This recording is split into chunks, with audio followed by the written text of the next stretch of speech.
Hello, everybody. Today, my lecture is Unit 11, the third one argument and the Parmenides dialogue. My thesis: the alleged later Plato's dialogues, Parmenides, Sophist, and the politician are indeed the writings of Aristotle. The third man argument in Parmenides was invented by Aristotle. Dr. Jae-an from Korea. Argumentation and proof. I think that Parmenides, Sophist, and politician, which have been believed to be the works of Plato, were indeed written by Aristotle. I will, in this lecture, discuss primarily Parmenides dialogue. The reason why these later dialogues are attributed to Aristotle are as follows. The basic reason of my assertion is that these two dialogical works have a narrow relationship with the source of Aristotle. Aristotle's logic, organon, and metaphysics have to do with the Parmenides and the Sophist. The intimate relationship between two groups of literatures necessarily implies Aristotle's authorship of Parmenides and the Sophist. The identity of thoughts between two groups makes sure the identity of persons. The grave problematic in alleged Plato's later works lies in that these works, including politician, contradicts the authentic Plato, that is the form theory.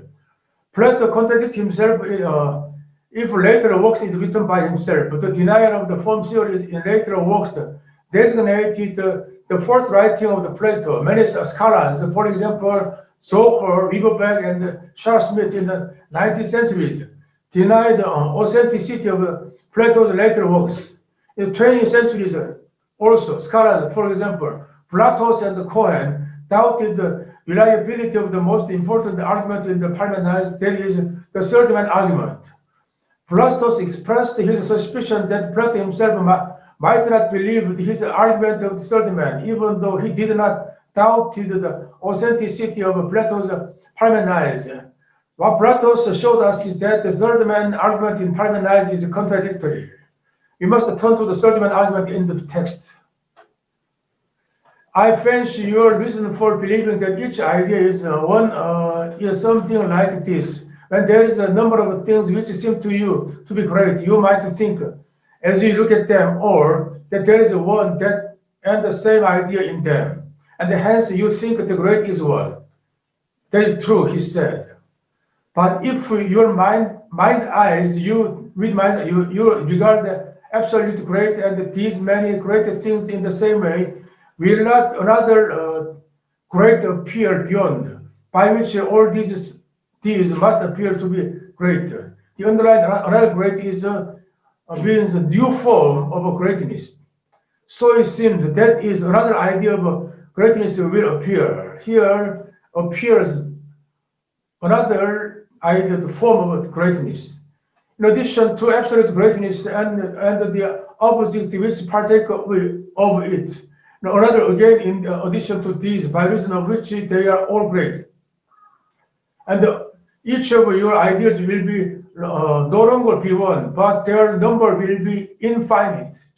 That is, the number of the form will be infinite. When we recapitulate the over-quoted in diagram, it is as follows. It's a beautiful diagram. Left hand, the great itself, the form of great. Right side, the great thing 1, great thing 2, great thing 3. They all take part in greatness itself, form itself. Platonic modern form theory. This is the authentic relationship of form and individual by Plato. Great things are great because they participate in greatness itself as form. But Aristotle indicates the necessity of the second form, which combine the great itself and great things. Because great things and the great itself are called equally great. That is not only great things, but also the great itself is great. An American scholar, Vlastos, designates this relationship as the self-predication of forms, is SP. At any rate, Aristotle supposed that the identity of a predication of a form and individual, which must not be admitted by Plato. In this regard, a new form is postulated in order to connect the two parties, that is, form and its individuals. There is a wonderful diagram.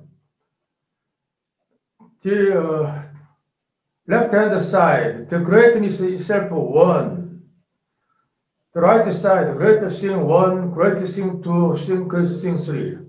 And the greatness itself two appears in order to connect the two parties, the form and the individuals. The third-man argument by Aristotle.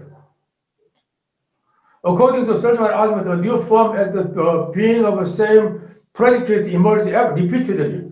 Therefore, the number of the forms becomes infinite. Regress ad infinitum. From the original form of the beauty generates form 2, 3, endlessly. However, this argument is deficient and artificial. Form and individuals are equalized. This is total force from the standpoint of the genuine Platonism. Therefore, Plato is not believed to develop such a fictional argument in order to defeat his own system of belief in Parmenides dialogues. Hitherto, many have interpreted the third argument in Parmenides as the self-criticism of Plato himself, but however, alleged self-criticism of Plato himself loses ground because the argument is too weak and artificial. It has proved the absurdity of the form theory through TM, the third-man argument. Furthermore, he goes so far as to divide form. He invents the analogy of a day and the cell in order to reinforce his position of denial of form theory. Young Socrates likens the form today in order to affirm the self-identity of a form. It might be like a day, which is one and the same, is in many places at once, and yet is not separated from itself. So each idea, though one and the same, might be in all its participants at once.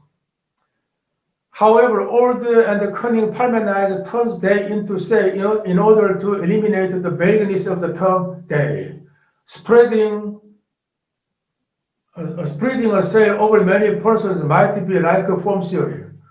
Would the whole cell be over each person or a particular part over each, a part over each? Then, said he, the ideas themselves, Socrates, are divisible into parts, and the opposite which partakes of them would partake of a part, and in each of them there would be not the whole, but only a part of each idea. Therefore, Aristotelian Parmenides destroys once more the ground of form, the idea eidos. With regard to the analogy of a cell, that is divisibility of a form, occurs the paradox that a small thing is smaller than the absolute smallness, form or of small, because the small thing partakes of the part of the absolute smallness. Aristotle elaborates the concept pair of part and whole in his metaphysics. Parts means three, the elements into which a whole is divided or of which it consists. The whole meaning either the form, here comes form, or that which has form. Aristotle Metaphysics 12.3b. Therefore, we can conclude that the Aristotelian Parmenides document make his criticism against the form theory on the ground of the logic and the metaphysics which were established by Aristotle himself. The main instrument of the attack of form was the concept pair of part and whole. And the concept of the whole means either form or that which has form by Aristotle as overquoted. Parmenides consists of two parts. The first part was already discussed above, the third-man argument. The second part of Parmenides is much longer than the first part. The second part of Parmenides surveys a great deal of difficulties which may result from the concept of one, which indeed allure to the one-being of Parmenides. However, Aristotle doesn't make a direct criticism against the Parmenides, only he suggests the difficulties involved in the one-being notion. The concept of the one or unity relation to various concepts such as limited and unlimited, part and the whole, same and the different, being and the non-being, one and the many, etc. These things can be regarded as philosophical logical training to extract the logical metaphysical categories which show up clearly first in his metaphysics.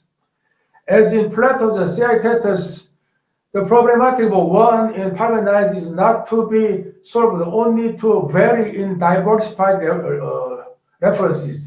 The way of argumentation is dialectical in the meaning of Hegel, that is dialectical logic as the unity of opposite. However, Aristotle is not to verify dialectical logic like Hegel. Instead, he laid the foundation of a formal logic. I suggest only that there is a somewhat linkage between the both forms of logic, formal logic and the dialectical logic. The latter would first be 19th centuries by Hegel formulated. Summary. The second part of the Parmenides documents deals with the problematic of the one-being of Parmenides in the way of Hegel's dialectic, in the meaning of unity of the opposite. However, this effort is to be understood as the preparation of the formal logic and the metaphysics by Aristotle. So far, so good today. Thank you very much for your attention to my lecture. See you again.